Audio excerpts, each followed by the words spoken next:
안녕하세요. 데이터 사이언스 학과 이민영 학생입니다. 오늘 제가 소개해드릴 논문은 유립스의 24년에 소개된 논문인데요. Toward Calibrated Robust Fine-Tuning of Vision Language Model이란 내용입니다.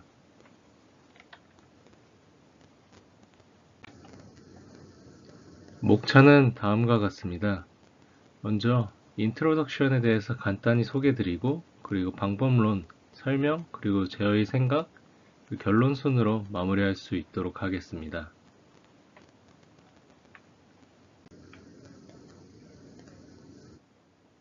먼저 본격적인 소개에 앞서서 해당 논문의 앱스트랙 부분부터 언급드리고 넘어갈 수 있도록 하겠습니다. 해당 논문은 인디스트리뷰션 데이터만으로도 모델을 미세 조정하면서 아웃 오브 디스트리뷰션 데이터를 통해 모델의 정확도와 캘리브레이션을 동시에 개선하는 방법을 제안하였습니다. 크게 컨트라스티브 로스 제약과 셀프 디스틸레이션 기법을 적용하여서 아웃 오브 디스틸레이션 데이터에 대한 정확도와 모델의 컨피던스 캘리브레이션을 모두 보장하고자 하였습니다.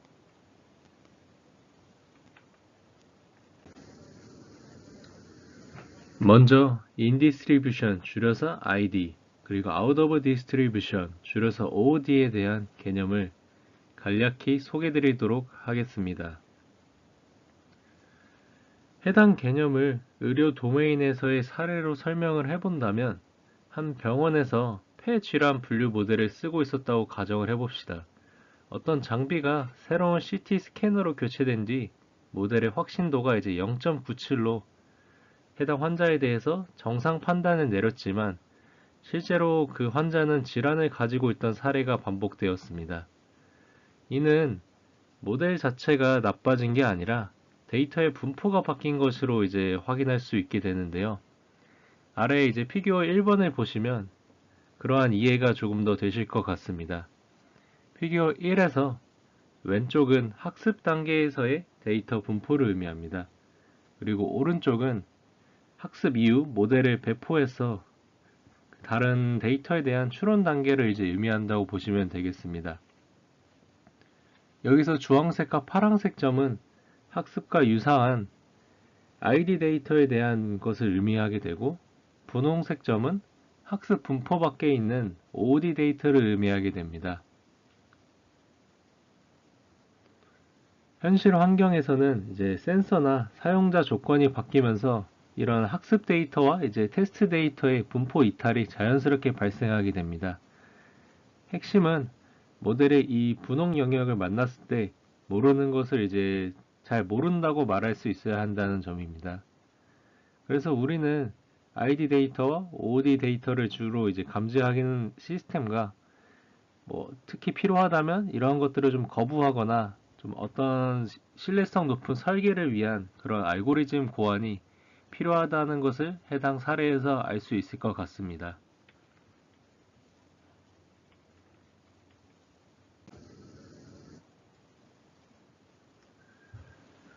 ID 데이터는 훈련할 때 우리가 보던 조건과 라벨 범위 안에 있는 익숙한 입력이라고 보시면 되겠습니다. 예를 들어서 우리가 기존 아이폰 카메라로 찍은 사진들을 학습을 했다면 같은 카메라와 비슷한 조명에서 찍은 새로운 사진이 여기에 해당하게 됩니다. OOD 데이터는 훈련 때 거의 보지 못했거나 전혀 다른 조건에서 온 입력인데요. 같은 고양이 사진이라도 열화상 카메라나 야간에서 역광이 있거나 새로운 제조사에서 이제 만든 센서로 촬영됐다면 모델에게는 이제 해당 데이터가 낯선 데이터일 수 있습니다.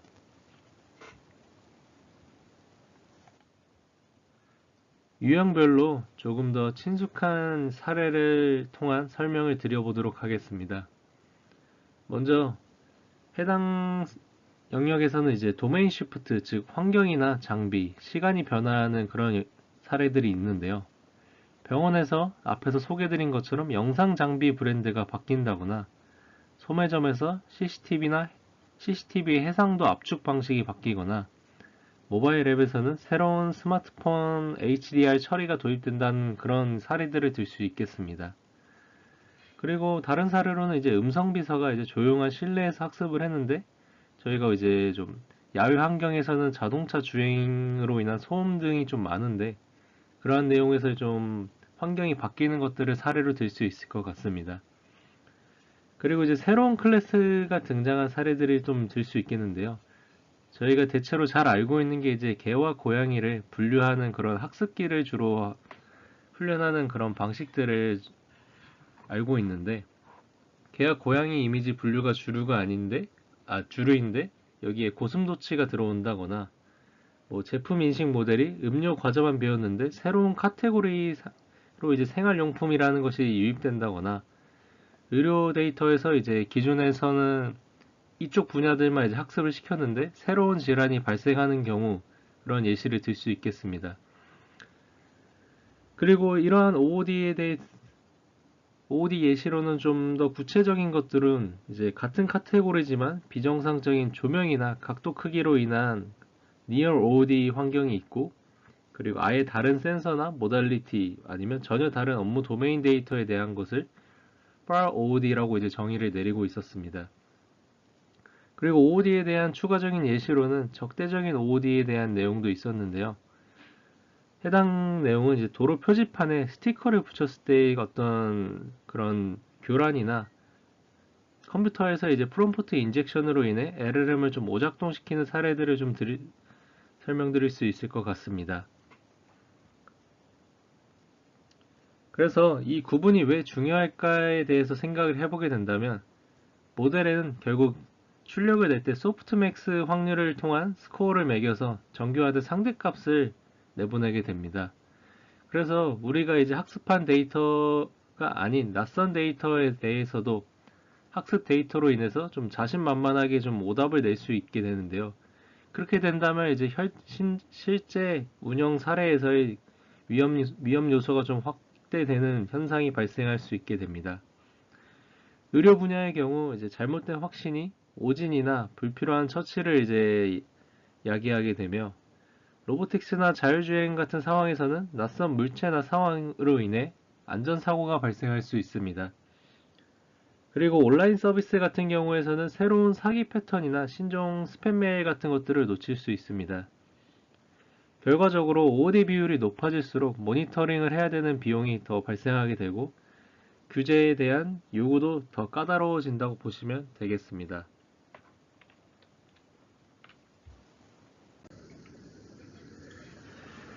이제 본격적인 내용에 앞서서 이제 이 해당 로버스 파인 튜닝 분야가 어떤 현상으로 인해 더 발전되게 되었는지를 소개해 드리도록 하겠습니다.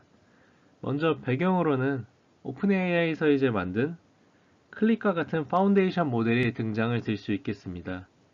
해당 모델은 방대한 사전학습 데이터로 인해 이미 어느 정도 다른 일반화 성능을 보여주고 있는데요. 이러한 모델을 다시 처음부터 사전학습시킨다는 것은 사실상 일반 회사에서는 어렵습니다. 그래서 일반인들은 이를 이제 특정 작업에 맞게 미세 조정하는 파인 튜닝 방법을 사용하여서 널리 사용하고 있습니다. 하지만 해당 방식은 학습 데이터와 분포가 다른 OOD 데이터에 대해 굉장히 취약하게 됩니다. 기존 연구자들은 OOD 데이터에 대한 정확도를 높이는 데만 주로 집중을 해왔습니다. 하지만 앞에서 설명드린 것과 같이 어떤 모델의 캘리브레이션이 되게 중요하다고 여겨지는데 이러한 것들은 동시에 잘 다뤄지지 않았고 해당 논문의 저자들은 OOD에 대한 일반화 성능 보장과 모델 캘리브레이션 또한 보장하려고 하였습니다.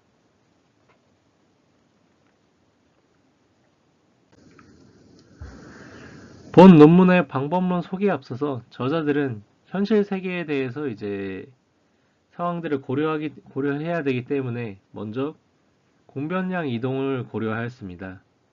각 데이터에 대한 라벨 공간이 이론적으로 이제 동일하고 조건부 분포는 유지되지만 입력 데이터만 조금 바뀐다고 보았습니다. 그리고 본 논문에서 이제 주로 소개되는 내용들이 Confidence Calibration과 Expective Calibration Error라는 내용이 주로 소개가 되는데요. 여기서 Confidence Calibration은 모델이 확률 P라고 말할 때 실제 정답 비율도 P인가를 보는 지표입니다. 이를 수치화한 게 Expected Calibration Error이며 이는 신뢰도를 m개의 구간으로 나눴을 때 각 구간의 평균 신뢰도와 정확도 차이를 샘플 비율로 가중평균하여 합한 값입니다. 여기서는 Expected Calibration Error가 작을수록 모델 보정이 잘 된 상태라는 것을 의미하게 됩니다.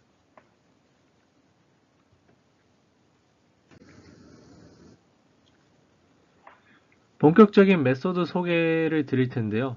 본 논문에서는 이제 이론적으로 OOD 분류 오류의 상한이 Indistribution Calibration Error에 대한 항을 줄이는 것과 그리고 동시에 시그마 민 값을 낮춰서 그런 상한선을 줄이는 그런 상황들과 연결이 된다고 보았습니다.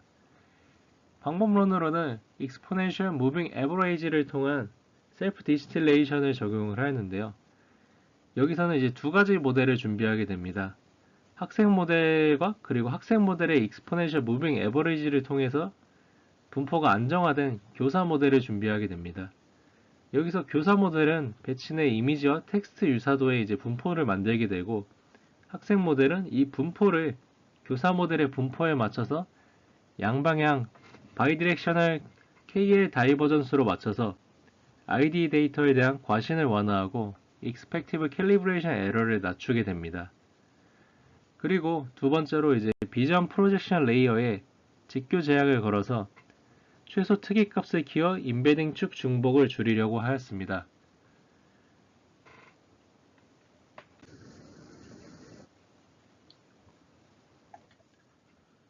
최종 목적 함수는 다음 세 가지 손실의 가중합으로 구성되게 됩니다. 첫 번째 항은 멀티모달 대비 로스로 기존 이제 배치 내에서 짝이 맞는 이미지와 텍스트 쌍의 점수는 높이고 짝이 맞지 않는 쌍의 점수는 낮추도록 학습하게 되었습니다. 그리고 두 번째 항은 직교 제약으로 시각적 표축들이 서로 겹치지 않도록 페널티를 줍니다. 마지막으로 세 번째 항은 학생 모델이 자신의 가중치를 이동 평균하여 만든 교사 모델의 예측 분포를 따르도록 학습하는 방법으로 각 방법론에 이제 람다 항을 통해서 이제 규제를 주는 방식으로 적용되었습니다.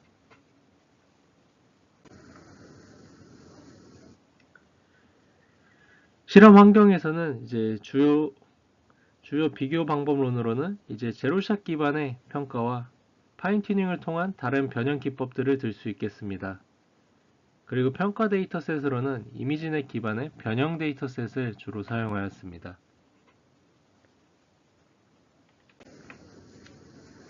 먼저 이미지넷에 대한 정확도 성능 결과입니다. 테이블 1에서는 이제 주요 실험 결과에서 립선 파인 튜닝이 이미지넷 기본 데이터에서는 이제 가장 높은 성능을 보여주었는데 저자들이 소개하는 방법론은 또한 이것을 이제 뛰어넘지 못했지만 전반적으로 이제 높은 성능을 보여주고 있었습니다. 여기서 중요한 것은 평균 정확도의 차이인데요.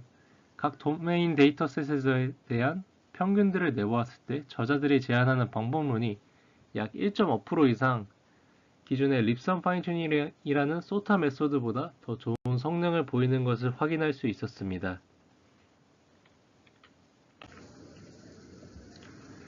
다음은 앞에서는 이제 테이블 1에서는 정확도만 보여드렸다면 테이블 2에서는 Expected Calibration Error에 대해서 언급하고 있었습니다. ID 데이터에 대해서는 이제 립선 파인튜닝보다는 조금 약간 떨어진 성능을 보여주지만 전반적인 평균에서 가장 낮은 에러 수치를 보여주었습니다. 그리고 제안하는 방법론이 모델 예측의 신뢰도를 효과적으로 보정했음을 두 가지 이제 테이블을 보았을 때 잘 확인할 수 있을 것 같습니다. 다음은 합성 분포 이동인 이미지넷 C에 대한 결과입니다. 같은 이미지에 15가지 컬옵션을 걸어보았을 때 보이는 것처럼 제안하는 방법론이 대부분의 컬옵션에서의 정확도는 더 높고 Expected Calibration Error는 더 낮았습니다. 특히 안개나 서리, 눈, 밝기처럼 이미지 의미를 크게 바꾸는 왜곡들에 대해서도 그래프에서 이제 막대강 격차가 크게 나타나는 것으로 이를 확인할 수 있었습니다.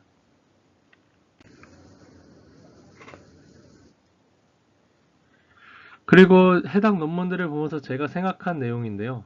이 논문의 약점으로는 주로 이제 코브리리언 시프트를 가정하기 때문에 라벨이나 컨디셔널 시프트에 대한 보장은 약하다고 생각이 되었습니다. 그리고 평가 지표에 대해서 이제 expective calibration error 중심의 평가여서 해당 지표는 각 구간을 어떻게 설정하냐, 그리고 샘플 수가 이제 얼마나 하냐에 대해서 민감하게 되고, 다른 평가 지표 또한 함께 있었으면 좋았을 것 같습니다. 그리고 해당 실험은 이제 이미지넷에 한정된 실험을 좀 진행을 해왔는데요. 의료 영상이나 다른 도메인에 대한 일반화 정도를 함께 확인해 보았으면 좋았을 것 같습니다. 마지막으로 결론입니다. 해당 논문은 ID 데이터만으로도 OOD에 대한 일반화와 캘리브레이션을 동시에 겨냥한 대표적인 초기 시도로 의미가 크다고 볼 수 있겠습니다. 그리고 의료와 같이 ID 데이터는 풍부하지만 OOD 데이터가 이제 주로 없는 분야에서 이러한 오버 컨피던스를 줄이는 장점이 특히 유효하다고 생각했습니다. 확장된 아이디어로는 셀프 디스틸레이션을 대체하기 위해 조금 경량화된 방식으로 엔트로피나 아니면 샘플에 대한 어려움 정도를 이제 LLM 저지 방식으로 미리 매겨둔다면 학습 시에 조금 더 효율적일 것 같다는 생각을 하였습니다. 이상으로 발표를 마치겠습니다. 감사합니다.